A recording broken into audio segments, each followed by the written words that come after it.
स्वागत है चर्च। खुदावन की प्रेजेंस में आप सेम वापिस नहीं जा रहे। एक सफल आदमी, सक्सेसफुल आदमी और एक असफल आदमी, दोनों के हाथ दो हैं, दोनों का माइंड है, तो आंखें दो बराबर हैं, टांगे दो हैं, दोनों के पास 24 घंटे, दोनों उसी देश में रहते हैं, हो सकता है उसी शहर में रहते हो सकता है उसी मोहल्ले में रहते हो, पर एक कामयाब और एक नाकामयाब। फर्क कहां है? बोलो यहां। कहां फर्क है? बोलो सोच में। और यही सोच चेंज करने के लिए परमेश्वर आपको चर्च में लेके आता। मालूम, अगर आपके दो टांगे तो चर्च से आपकी 3 टांगे होके वापस नहीं जाती, 2 ही रहती है ना। कान भी 3 नहीं हो जाते। पर चेंज क्या होता है? आपकी सोच। इसलिए जीसस क्राइस्ट बाइबल कहती है कि लोगों को उनके दिमाग के हिसाब से एग्जाम्पल्स दे देकर समझाते थे ताकि लोगों को समझ आए, उनकी सोच बदले। और जब उनकी थिंकिंग, सोच बदलती थी, उनकी जिंदगी बदलती थी। वो एक कहावत है, हाथ ना आए थू कोड़ी। अंगूर खट्टे हैं, जिसके हाथ में नहीं आए वो खट्टे हैं, जिसने खा लिए उसको मालूम है। हीलिंग एक ऐसा सब्जेक्ट है जिसको अब्यूज किया जाता रहा है। अलग अलग चर्चिस में भी इसे अब्यूज करते हैं लोग कि हीलिंग हो, हीलिंग नहीं होनी चाहिए। उद्धार के बारे में बताओ। लेकिन मैं आपको बताता हूं कि जीसस क्राइस्ट, मैं क्या सोचता हूं, छोड़ दो इसको, आपको मतलब नहीं। कोई क्या सोचता है, छोड़ दो उसको भी, कोई मतलब नहीं। बाइबल क्या सोचती, जीसस क्या सोचते हैं, मुझे और आपको मतलब होना चाहिए। आमीन। अब जीसस क्राइस्ट एक घर में जाते हैं। पतरस का घर था, वो पतरस की सास का। और बाइबल कहती है पतरस की जो सास थी वो बीमार थी। बीमारी कौन सी थी ये नहीं लिखा, लेकिन उसके लक्षण थे, बुखार था, कमजोरी थी, चीजें थी, बेड पे थी, उठ नहीं सकती थी। कितनी बड़ी बीमारी थी मालूम नहीं। लेकिन बाइबल कहती प्रभु यीशु मसीह ने जब उसको हाथ पकड़ा और उसको ज्वर को डांटा। ज्वर को डांटा सिर्फ लूका में लिखा है, और लूका एक डॉक्टर था, खुद एक वैद्य था, और हर एक हीलिंग को जीसस क्राइस्ट की उसने बड़ी बारीकी से देखा था। और बाइबल कहती है उसने ज्वर को डांटा और वो ज्वर उतर गया और वो औरत उठी और जीसस क्राइस्ट की सेवा करने लगी। अगर जब तक वो बेड पे थी, मर रही थी, क्या वो सेवा कर सकती थी? बताओ मेरे को। उसे उद्धार के बारे में बताते हैं, चलो कि तुम मर के स्वर्ग जाएगी, क्या तब भी वो सेवा कर सकती है? मर के वो स्वर्ग चले जाएगी, इसमें कोई शक नहीं। वो मर के जीवित परमेश्वर के घर में चली जाएगी, इसमें कोई शक नहीं। लेकिन क्या वो धरती के ऊपर सेवा करके रूहों को बचा सकती थी या परमेश्वर के राज्य में कुछ कंट्रीब्यूशन दे सकती थी? नहीं। उसको परमेश्वर के राज्य में यूज होने के लिए जीसस क्राइस्ट ने उसके ज्वर को डांटा, उसको हील किया, उसको हाथ उठाकर खड़ा किया। और बाइबल कहती जैसे ही वो खड़ी हुई, वो जीसस क्राइस्ट की सेवा और टहल करने लगी। हीलिंग इतनी इंपॉर्टेंट है। जब ये आपकी लाइफ में डिलीवरेंस और हीलिंग आती है, आप खुदा की सेवा करने लगते हैं। जो दूसरे नहीं कर सकते वो आप करने लगते हैं। और आज जीसस क्राइस्ट का टच आपकी फैमिली, आपका फाइनेंस, आपकी बॉडी, आपकी स्पिरिट, आपका माइंड, हर एक दिशा ग्रहण करेगी यीशु मसीह के नाम में, और आप सेवा करने लगेंगे। आमीन। मेरे को ऊंचे वाला चाहिए चर्च। हालेलुया। अब जीसस क्राइस्ट ने क्यों छुआ? ताकि वो उठे और उसकी सेवा टहल करने लगे। इसीलिए जब जीसस क्राइस्ट ने अपने चेलों को भेजा तो उसने कहा जाओ और लोगों को मन फिराने का प्रचार करो। पहला प्रचार करो उद्धार का, लोगों को बताओ परमेश्वर का राज्य निकट आ गया। उसके बाद उनके बीमारों को चंगा करो, उनके लंगड़ों को चलाओ, उनके कोड़ियों को शुद्ध करो, उनके मुर्दों को जिलाओ। आधा सुसमाचार ना सुनाओ, पूरा सुनाओ। आमीन। जब लोग हील हो जाते हैं, उनको फिर उद्धार में बने रहने के लिए वचन की जरूरत है, तो वचन चर्च में आपको दिया जाता है। लेकिन हीलिंग टच जरूरी है ताकि परमेश्वर की वो उस राज्य में अपना कंट्रीब्यूशन, अपना हिस्सा डाल सके और परमेश्वर के राज्य में इस्तेमाल हो सके। आमीन। पहला वचन मैं पढ़ूंगा, मत्ती 5 उसकी 1 से 16 आयत। वह भीड़ को देखकर पहाड़ पर चढ़ा और बैठ गया, और उसके चेले उसके पास आए। और यीशु मसीह अपना मुंह खोलकर उन्हें उपदेश देने लगे, धन्य हैं वो जो मन के दीन हैं, क्योंकि स्वर्ग का राज्य उन्हीं का है। स्वर्ग का राज्य जिसमें बीमारी नहीं, स्वर्ग का राज्य जिसमें तकलीफ नहीं, जिसमें रिजेक्शन नहीं, जिसमें आंसू नहीं, जिसमें पेन नहीं, जिसमें अंधेरा नहीं, जिसमें डर नहीं, जिसमें डिप्रेशन नहीं। और ये परमेश्वर का राज सिर्फ स्वर्ग पे शुरू नहीं होता। जैसे ही आप जीसस क्राइस्ट को मानते हैं, ये धरती पर शुरू होता है। अपने पड़ोसी को बोलो स्वर्ग का राज्य। बोलो अपने पड़ोसी को स्वर्ग का राज्य उन लोगों का है जो मन के दीन हैं। आमीन। कहता धन्य है वो, धन्य का मतलब ब्लेस्ड, हैप्पी, खुश, आनंदित वो हैं जो मन के दीन हैं। मन के दीन का मतलब क्या? पहला शब्द देखें यूनानी भाषा में मन का दीन होना क्या है? इसका मतलब है पुअर होना, बेगर होना, भीख मांगना मन में। मैंने आपको पहले क्या बताया था, ध्यान से सुनना। दो तरह की सोच है परमेश्वर की, मतलब दो धारी तलवार है। सोच एक ही तरह की, लेकिन मैं आपको बताता हूं कैसे। मैंने आपको बताया कि अगर परमेश्वर कुछ चेंज करना चाहता है आज आपका, वो आपकी सोच है, और जब ये बदली सारा कुछ बदल जाएगा। जब मैं परमेश्वर का बेटा बना तो मैं एक राजा का बेटा हूं, मैं राजकुमार हूं, तो मैं भीख नहीं मांग सकता, मैं अपने आप को डाउन नहीं देख सकता, और इसमें घमंड नहीं है, ये कोई प्राउड नहीं, ये एक कॉन्शियस ऑफ माइंड है। और परमेश्वर ने मुझे ये प्रैक्टिकल सिखाया है।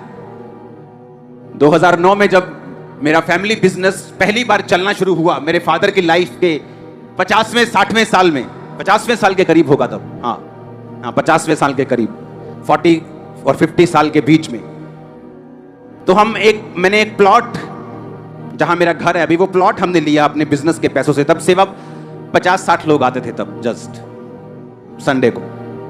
तो जब मैंने प्लॉट लिया तो उसका एक लोन करवाना था। तो लोन नहीं लेना चाहिए, ये बाइबल कहती है, पर एक तब इतना आप कॉन्शियस नहीं होते उस चीज के। तो जब लोन होने वाला था उसका, तो उसका जो बैंक था, उसने कहा था कि आप एक प्रॉपर्टी डीलर से उसकी वैल्यूएशन निकाल के हमें बताइए। तो वो प्लॉट था 2 लाख रुपए मरले का। मेरी आदत है, जो मरला लिया, कच्चा पक्का कुछ नहीं होता, पक्के में लिया। तो 2 लाख मरला, 1,95,000 रुपए मरला था, वो 22 मरले का प्लॉट था। तो जब वैल्यूएशन लगाने के लिए लोग आते थे तो उसकी वैल्यू कम लगाते थे, क्योंकि वो नुक्कड़ वाला प्लॉट था, उसकी वैल्यू ज्यादा थी, और साथ वाले प्लॉट की वैल्यू 1.5 लाख 1.25 लाख होती थी। तो वो आके उसकी वैल्यू कम कर देते थे, और जब वो जाती थी बैंक में, वो बोलते साहब आपके प्लॉट की वैल्यू इतनी नहीं है, तो हम आपको लोन नहीं दे सकते। जब भी किसी ने वैल्यू लेने के लिए आना, मैंने कहा यार प्लीज आप ऐसा कर लो यार प्लीज। तो मुझे पवित्र आत्मा ने डांटा कि तू कौन है? मैंने कहा मैं तेरा बेटा हूं। तो उसने कहा तू राजकुमार है तो राजकुमार की तरह ही बिहेव कर, भीख मांगना बंद कर। फिर क्या हुआ सुनो, फिर क्या हुआ, एक और बंदे ने आना था वैल्यूएशन लगाने के लिए। जब वो आया तो मैं ऐसे खड़ा हो गया उसके साथ। कहता यहां क्या है? मैं प्लॉट करने के लिए आया। मैं कहा मैं हूं ऑनर, बताओ क्या है? वैल्यूएशन लगानी। मैं कहा लगा लो कोई बात। सीधे मुंह बात ही नहीं की। मैंने कहा बात ही नहीं करनी तुझसे। कहता कितने का है? मैंने कहा 2 लाख का है, 1,95,000। मैं मेरी बात पे यकीन है, आप चेक करो, जाओ घूम के आओ। वो घूम के आया, उसने सेम प्लॉट की वैल्यू लगा के बैंक को भेजा। बैंक ने लोन पास किया। वो बाद में मैंने लोन खत्म कर दिया जल्दी से, वो बात अलग है, अब उसमें कोई लोन नहीं है, लोन खुदा की ओर से नहीं होता, वो बात अलग है। लेकिन परमेश्वर ने मुझे सिखाया कि तुम्हें बैगर नहीं बनना, तुम्हें अपनी स्पिरिट में रहना है। जब तक तुम बैगर रहोगे तब तक तुम्हारे काम भी उसी तरह के होंगे। ये मुझे सिखाया गया। लेकिन यहां पे परमेश्वर कहता धन्य है जो मन के। अब ये स्पिरिट है जो आपने मेंटेन रखनी है कि आप एक राजाओं के राजा की संतान हैं, ओके। लेकिन वचन यह भी कहता है धन्य है वो जो मन के, यूनानी भाषा के शब्द को पढ़ेंगे, दीन शब्द को, जिसका मतलब है बेगर। कहता धन्य वो जो मन के भिखारी हैं। किसके? आत्मा के, मन के। इसका मतलब क्या मैं बताता हूं। सुलेमान जो राजा था, राजा बना दिया गया और पावरफुल था, उसके सामने खड़े होने की किसी की हैसियत नहीं थी। लेकिन जब वो परमेश्वर के सामने गया तो उसने पता क्या कहा? परमेश्वर, आई एम नथिंग, मैं जीरो हूं। खुदा बाप मुझे बुद्धि चाहिए, मैं नहीं तो मर गया। तेरे लोग बहुत ज्यादा हैं, मैं इनका न्याय नहीं कर सकता, मैं जीरो हूं, घुटनों पे आया, मांगा प्रभु मुझे बुद्धि चाहिए। धन्य है वो जो मन के। और परमेश्वर ने कहा तू मन का दीन हुआ, अब मैं तुझे बुद्धि दूंगा, पैसा दूंगा, ताकत दूंगा, प्रजा भी दूंगा, लोग भी दूंगा। मन का दीन। मन के दीन होने का मतलब यह है कि आप इस बात को रिकॉग्नाइज करते हैं कि आपकी सारी ब्लेसिंग का सोर्स सिर्फ और सिर्फ परमेश्वर है। आपकी इंटेलिजेंसी नहीं, आपकी कंप्यूटर इंजीनियरिंग नहीं, आपका बोलना चालना रंग रूप नहीं, जस्ट जीसस, सिर्फ खुदा आपकी ब्लेसिंग का सोर्स है। मन का दीन। धन्य है वो जो मन के दीन हैं, आशीषित हैं वो जो मन के भिखारी हैं, यानी जो हर बात पर परमेश्वर पर आश्रित हैं, जो हर बात के लिए परमेश्वर पर निर्भर हैं। मेरे पास आज पैसा है कि मैं वो जगह ले सकता हूं, इसका मतलब ये नहीं मैं वो जगह ले लूं। मैं पैसा होने के बावजूद भी परमेश्वर की आत्मा की अगुवाई पर आश्रित हूं, उस पर निर्भर हूं कि परमेश्वर यस करेगा तो मैं वो जगह लूंगा। कितने मेरी बात को समझ रहे हैं? मन के दीन होने का मतलब ये नहीं है तुम हैं कोप काट के तुरो, तुम तो थल्ले देख के तुरो कि मैं बड़ा दीन है जी, मैं तो गाली नहीं करता कहन। मन का दीन होने का मतलब ये नहीं आप प्यार से बात करें किसी से और दिल में गालियां निकालें। कई लोग मुंह के बड़े मीठे होते हैं और मन के बड़े खट्टे होते हैं। उस दीनता की परमेश्वर बात नहीं, फेक दीनता की परमेश्वर बात नहीं कर रहा। जो लोग हैं वो फेक दीन है। वो कैमरे में दीन दिखेंगे और जब मीडिया में जाएंगे दीन दिखेंगे, बहुत हम्बल दिखेंगे, लेकिन अंदर से बड़े करप्ट, बड़े खतरनाक लोग। वो उसकी बात नहीं कर रहा। उसने कहा धन्य हैं वो जो मन के दीन है। जीसस ने कहा धन्य का मतलब आशीषित, ब्लेस्ड। वो धन्य हैं, वो ब्लेस्ड हैं, वो हैप्पी हैं, वो खुश हैं जो मन के दीन हैं। आमीन। जो ये भरोसा रखते हैं कि अगर आज मैं चर्च में जा रहा हूं तो सिर्फ जीसस क्राइस्ट के आत्मा की सहायता से जा रहा हूं। आमीन। मैं जो बोलूंगा खुदा की सहायता से बोलूंगा, मैं जो करूंगा पवित्र आत्मा की सहायता से करूंगा। मैं कुछ नहीं, मैं गाऊंगा उसकी सहायता से गाऊंगा। मैंने वो चीज लेनी है, मेरे पास पैसा भी है, बंदा देने के लिए मान भी रहा है, जगह सस्ती भी है, फिर भी आप प्रेयर करके परमेश्वर मैं लूं या ना लूं, इसे बोलते हैं मन का दीन होना। हालेलुया। अपनी राजकुमार की कुर्सी छोड़ना दीनता नहीं, बल्कि हर एक चीज के लिए परमेश्वर पर निर्भर हो जाना यह दीनता की निशानी है। और परमेश्वर ने कहा अगर तुम मन में दीन हो, अगर तुम मन में क्या हो, दीन हो, तो तुम परमेश्वर के राज्य को क्या करोगे? फिर से पढ़ेंगे। धन्य है वो जो मन के दीन हैं। जीसस ने कहा क्योंकि स्वर्ग का राज्य उन्हीं का है। आमीन। मन के दीन होना। हालेलुया। धन्य है वो जो शोक करते हैं क्योंकि वो शांति को पाएंगे। जीसस ने पहाड़ पर यह शब्द बोला दूसरा। ब्लेस्ड हैं वो, खुश हैं वो, आशीषित हैं वो जो शोक करते हैं, जो दुख मनाते हैं क्योंकि वो शांति को पाएंगे। किस चीज का दुख मनाए? कि तुम्हारा बेटा तुम्हारी बात नहीं सुनता, इस चीज का दुख मनाए। क्योंकि जीसस ने कहा धन्य है वो, खुश रहेंगे वो, आशीषित है वो जो शोक करते हैं, जो दुख मनाते हैं क्योंकि वो शांति को पाएंगे। किस चीज का दुख मनाएंगे? कि आपका हस्बैंड आपकी बात को नहीं सुनता। किस चीज का दुख मनाएंगे? आपके पास पैसा नहीं है। किस चीज का दुख मनाएंगे? वीजा नहीं लगा। नहीं, ये परमेश्वर इसके बारे में बात नहीं कर रहे। वो कह रहा है धन्य है वो जो शोक करते हैं। शोक इस बात का कि आज आप प्रार्थना करके नहीं आए। शोक इस बात का कि कल आपने बाइबल नहीं पढ़ी थी। शोक इस बात का कि अभी भी आप उस गुनाह में फंसे हुए हैं जिसमें आपको फंसा हुआ नहीं होना चाहिए। बाइबल कहती है धन्य है वो जो शोक करते हैं, वो शांति को पाएंगे। एक बंदा पापी चर्च में आके अपने मुंह को ऊपर भी नहीं उठाता और छाती पीट पीट कर बोलता है, हे खुदावन मुझ पापी के ऊपर दया कर। शोक करता है वो अपनी आत्मिक जिंदगी के लिए, उस शॉर्टनेस के लिए, उस कमी के लिए जो आत्मिक जिंदगी में एंटर कर चुकी, उस चीज का वो शोक मनाता है कि मैं वो नहीं कर पा रहा हूं जो मुझे करना चाहिए। और जीसस ने कहा अगर तुम इस चीज का शोक मनाओगे तुम शांति को पाओगे। और जब जीसस क्राइस्ट शांति देते हैं, आपके आसपास बवंडर चल रहे हो, आप शांति में होंगे। कोरोना चल रहा हो, आप शांति में होंगे। स्ट्रेस आ गया, इकोनॉमिक ऑपरेशन, डिप्रेशन आ गया, आप फ्री रहेंगे, आप शांति में रहेंगे। और कनाडा ने वीजा देना बंद कर दिया, आपका आ जाएगा, आप शांति में रहेंगे। नहीं आएगा तो यूएसए वाले दे देंगे, उससे अच्छी कंट्री में चले जाएगा, डोंट वरी। क्योंकि धन्य है वो जो शोक करते हैं। दाऊद से गलती हुई और शाऊल से भी हुई। इवन मुझे तो ऐसा लगता है कि शाऊल की गलती जो थी वो दाऊद से थोड़ी कम थी, लेकिन शाऊल मारा गया और दाऊद बचाया गया। रीजन, क्योंकि शाऊल ने शोक नहीं किया। पाप करने के बावजूद भी, गिरने के बावजूद भी उसने शमूएल नबी को बोला कि मेरे साथ पहाड़ से नीचे चल।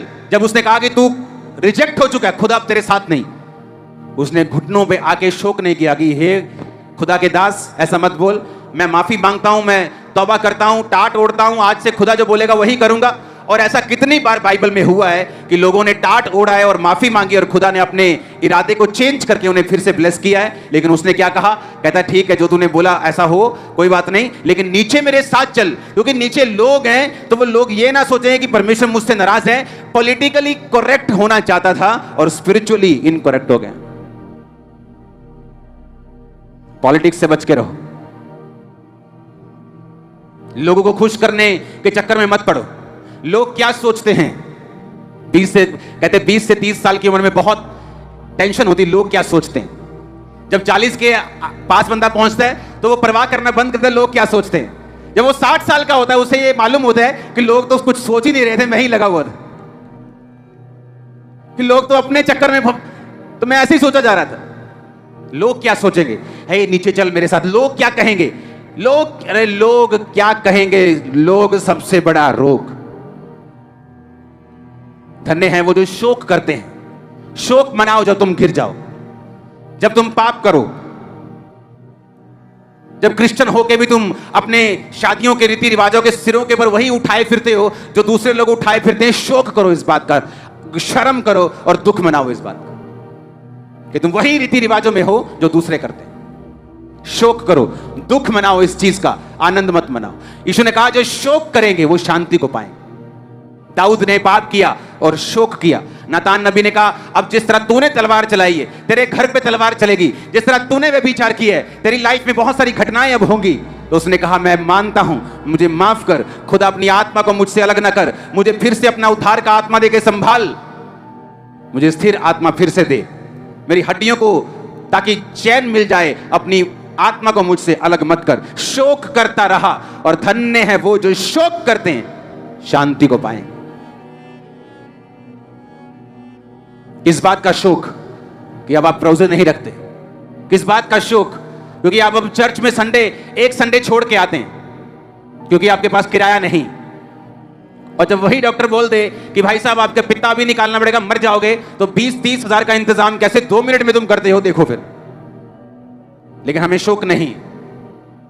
पहले जब ब्लेसिंग नहीं थी तो चर्च में सुबह 8 बजे आके बैठ जाते थे, अब जब परमेश्वर ने सब कुछ दे दिया तो आप 12 बजे चर्च में आते हैं। तुम्हें शोक मनाना चाहिए। आत्मिक चीजें ना कर पाने का शोक, प्रेयर ना कर पाने का दुख, रोजे ना रख पाने का दुख, संगति अटेंड ना कर पाने का दुख, मेंटेन खुदा की उस जिंदगी को जो आपको दी थी ना कर पाने का दुख। कहता मनाओ इस दुख को अगर शांति चाहते हो तो। पर तुम दुखी हो, तुम्हारा वीजा नहीं लगा, तुम दुखी नहीं हो कि तुम्हारी प्रार्थना पहले जैसी नहीं रही। एक भेड़ जब गड्ढे में गिर जाती है तो वो तब तक बाहर आने का यत्न करती है जब तक वो मर नहीं जाती। जब तक मर नहीं जाती तब तक बाहर आने का यत्न करती रहती है। अगर तुम खुदा की भेड़ हो, जब तक बाहर नहीं आ जाते अपने पाप से, आप यत्न नहीं छोड़ते, आप दुख मनाना नहीं छोड़ते, आप दिल में शोकित होते हैं मैं क्यों उस लाइफ को, क्यों उस प्रेयर लाइफ को मेंटेन नहीं कर पा रहा हूं, क्यों उस चीज को कर नहीं पा रहा हूं। आपको शोक होना चाहिए। जीसस ने कहा अपने मुंह से, धन्य हैं वो जो दुख मनाते हैं क्योंकि वो शांति को पाएं। क्योंकि तुम्हें दुख है तुम्हारा वीजा नहीं, तुम्हें दुख है तुम्हारा हस्बैंड तुमसे बात नहीं करता, लेकिन तुम्हें इस बात का दुख नहीं है कि तुम्हें संडे चर्च गए कितनी देर हो गई, तुम्हें इस बात का दुख नहीं कि तुम हर संडे लेट आते हो, तुम्हें इस बात का दुख नहीं। और जब तुम्हें इस बात का दुख नहीं है तो इसीलिए शांति भी नहीं। धन्य हैं वो जो शोक करेंगे, क्या पाएंगे? हाय पास्टर जी शांति है नहीं, कर्ज। शोक करो तो शांति आ जाए। जीसस ने कहा दुख मनाओ आत्मिक चीजों के लिए तो शांति आ जाए। आमीन। ऊंचाई बरकत तुम्हारी। धन्य हैं वो जो शोक करते हैं शांति को पाएंगे। नेक्स्ट, धन्य हैं वो जो नम्र हैं, वो पृथ्वी के क्या होंगे? अधिकारी होंगे। आज एक कोई बिलियनर बन जाए, बिलियनर मतलब 8,000 करोड़ का मालिक, इंटरनेट भरा रहता उससे, ए सिगरेट इधर, सिगरेट उधर, ये गाड़ी, ये पोर्श, ये बुगाटी, ये घड़ी, ये ऐनक, ये सब कुछ, वो सारा दिन इसमें लगा रहता है। और जीसस ने कहा धन्य हैं वो जो नम्र हैं, पृथ्वी के क्या होंगे। दुनिया के आज तक के सारे बिलियनर अगर इकट्ठे हो जाएं, जितना पैसा चर्च एनजीओ के पास है दुनिया में, उनके पास इतना भी नहीं है कि उनके गेट के बाहर खड़े हो सके। मैं आपको बता रहा हूं सच। चर्चिस के पास, दुनिया की जो चर्चिस हैं उसमें सब मिशन, कैथलिक, सीएनआई, सब मिला लो, उनके पास इतनी जमीन है, इतना पैसा है कि ये बिलियनर्स बाहर खड़े होने की भी हैसियत नहीं रखेंगे, क्योंकि वो क्या है? नम्र। वो कभी घमंड नहीं करेंगे। जब सब चले जाएंगे, अगर 2 जने यहां बैठे हो, हमें ऐसी दरी भी नहीं चाहिए, मैं आपके साथ बैठ जाऊंगा खाना खाने के लिए इधर ही आपके साथ ही। हालेलुया। अगर तुम नम्र हो, थोड़ा सा पैसा तुम्हारे सिर पे चढ़ गया, अब खुदा ने और देके क्या मरवाना है तुमको? हाँ, वो बाइक लेके तुमने 100 पे 150 पे चलाना शुरू कर दिया, अब परमेश्वर ने चाहा तुम्हें सुपर बाइक मिले, इसी में तुम्हारी मौत और जिंदगी का सवाल बना हो। धन्य हैं वो जो नम्र है। तुम्हें बरकत मिली, तुमने अपने पड़ोसी को शर्मिंदा कर दिया। तुम्हें बरकत मिली, तुम चर्च के अपने विश्वासी भाई को शर्मिंदा करना शुरू हो गए। उसने कहा अगर तुम नम्र हो, पृथ्वी के अधिकारी, सॉइल के, लैंड के तुम अधिकारी हो, क्योंकि जो चर्च के लोग हैं, जो क्रिश्चियन हैं, वो नम्र हैं। अगर नम्र ना होते तो लड़ाई करते, झगड़े करते, उनके धर्म को जब बुरा बोला जाता है वो भी दंगा करते, वो भी सड़कों पे आते, वो भी ऐसी की तैसी फेरते। क्या उनमें ताकत नहीं है? क्या लोग नहीं है? क्या पैसा नहीं? सब कुछ है, पर वो क्या है? नम्र है। इसीलिए अधिकारी हैं, इसीलिए वो पृथ्वी के, सॉइल के, लैंड के अधिकारी हैं। जीसस का वचन पूरा होता है। मैंने कहा ये बिलियनर्स ना 0.001 भी नहीं है इनके सामने। हालेलुया, क्योंकि वो नम्र है। जीसस ने कहा अगर तुम नम्र हो तो पृथ्वी के क्या बनाऊंगा। तुम जल्दी अपने पड़ोस में एक जगह लेने वाले हो यीशु के नाम में। ये प्रोफेसी आप लोगों के लिए। और मैंने कहा तुम दूसरी जगहों पे भी जगह लेने वाले, दूसरे शहर में भी। आमीन ऊंचे वाला चाहिए चर्च। इसलिए मैंने कहा मैं आपको वही वचन बताऊंगा जो जीसस के मुंह से निकले, और आपको बताऊंगा वो कितनी पावर रखते हैं आपकी लाइफ में। आमीन। वो कितने पावरफुल हैं। धन्य हैं वो जो नम्र हैं, जिन्होंने परमेश्वर को अपना उद्धारकर्ता ग्रहण कर लिया, जिनको अपने पैसे का घमंड नहीं है, अपनी पहुंच का घमंड नहीं है, अपनी चीजों का घमंड नहीं। हालेलुया। क्योंकि हमें मालूम है कि सब कुछ जो हमारी लाइफ में हो रहा है ये परमेश्वर का प्लान है। वो अपने मन मुताबिक के हिसाब से कर रहा है, अपनी योजना के हिसाब से कर रहा है। हालेलुया। धन्य हैं वो जो नम्र हैं, वो पृथ्वी के क्या होंगे? अधिकारी होंगे। और ये परमेश्वर चाहता है आप बने। पृथ्वी को अगर आप यूनानी भाषा में पढ़ें तो उसको सॉइल, लैंड, जगह की बात कर रहा है परमेश्वर। धन्य हैं वो जो मन के दीन हैं, धन्य हैं वो जो शोक करते हैं, धन्य हैं वो जो नम्र हैं, वो पृथ्वी के क्या होंगे? अधिकारी होंगे। बोलो अपने पड़ोसी को नम्र हो जा। अगर कुछ बड़ा लेना चाहता है, बड़ा देखना चाहता है, बाकी तेरी मर्जी है। हालेलुया। अगला वचन पढ़ेंगे। धन्य हैं वो जो धार्मिकता के भूखे और प्यासे हैं, क्योंकि वो तृप्त किए जाएंगे। धन्य हैं वो जो, फिर से पढ़ेंगे, धार्मिकता के भूखे और प्यासे हैं, क्योंकि वो तृप्त किए जाएंगे। आपकी पूरी जिंदगी, आपकी आत्मिक लाइफ, आपकी क्रिश्चियन लाइफ का पूरा आधार, उसकी नींव भूख और प्यास पे टिकी। पूरी क्रिश्चियन लाइफ, पूरी आपकी क्रिश्चियन लाइफ आपकी भूख और प्यास पे टिकी है। आत्मिक भूख और प्यास। जीसस ने कहा वो खुश रहेंगे जो धार्मिकता के भूखे और प्यासे हैं, जो जीसस को देखना चाहते हैं, जो आत्मा में बढ़ना चाहते हैं, पवित्र आत्मा के वरदान पाना चाहते हैं, जो आत्मा के कामों को करना चाहते हैं। हालेलुया। जिनमें भूख है। मूसा के अंदर काम देख लिए, मिरेकल्स देख लिए, चमत्कार देख लिए, समुद्र 2 भाग होता देख लिया, उनके पहलौठों को मरता हुआ देख लिया। अब खुदा से कह रहे, खुदावन मुझे अपना तेज दिखा दे। और भजन संहिता में परमेश्वर ने लिखा कि मैंने इस्राएलियों पर अपने कामों को और मूसा के ऊपर अपनी गति को प्रकट किया। पौलुस, मैं इस संसार की चीजों को कूड़ा मानता हूं, ताकि मैं परमेश्वर में और अधिक जा सकूं, खूब सकूं, घुस सकूं। मूसा, पौलुस, जीसस, आप जिनको भी देखेंगे वो धार्मिकता के भूखे और प्यासे रहे। और परमेश्वर ने कहा धन्य हैं वो जो धार्मिकता के भूखे और प्यासे हैं और वो तृप्त किए जाएंगे। पौलुस स्वर्ग पे गया, मूसा ने परमेश्वर की महिमा को देखा, उसके चेहरों से किरणें निकलती थी, मूसा ने देखा। धार्मिकता के भूखे और प्यासे हैं क्योंकि वो तृप्त किए जाएं। आपके अंदर प्यास है कि आपने इस बार वचन को नहीं सुना, आपके अंदर प्यास है कि मैंने वचन को नहीं पढ़ा, मैंने आज संगति को नहीं किया, ये संडे में प्रेयर नहीं कर पाया और मैं परमेश्वर से पीछे हो रहा हूं और मुझे थोड़ी ठंडक ठंडक सी आत्मा में महसूस हो रही। हम धार्मिकता के भूखे और प्यासे नहीं। घर में 4 शादियां इकट्ठी आ गई, प्रेयर ही भूल गए, फास्टिंग ही भूल गए, इतना गुम गए कि उनके गानों में नाचने लगे, पता ही नहीं चला कब हफ्ता, 2 हफ्ते, 3 हफ्ते निकल गए और आत्मा भी निकल गया साथ में, पता ही नहीं चला। हालेलुया, आत्मा भी निकल गया साथ में ही जब शादी में गए, तो पता ही नहीं। धार्मिकता के भूखे और प्यासे, धन्य हैं वो जो धार्मिकता के भूखे और प्यासे। ना जी भुख था बहुत, अब विआह ते जाईदा, पता नहीं छड्डी दा कुछ। बाबा एक कख उतर रखी थी, रोटी कदों शुरू हो गई। इसे कहा धार्मिकता के भूखे और प्यासे, चिकन मटन के नहीं। आमीन। किस चीज के? धार्मिकता के भूखे और प्यासे। धन्य हैं वो, आनंदित रहेंगे वो, आशीषित रहेंगे वो, खुश रहेंगे वो जो धार्मिकता के भूखे और प्यासे हैं, क्योंकि वो तृप्त किए जाएं।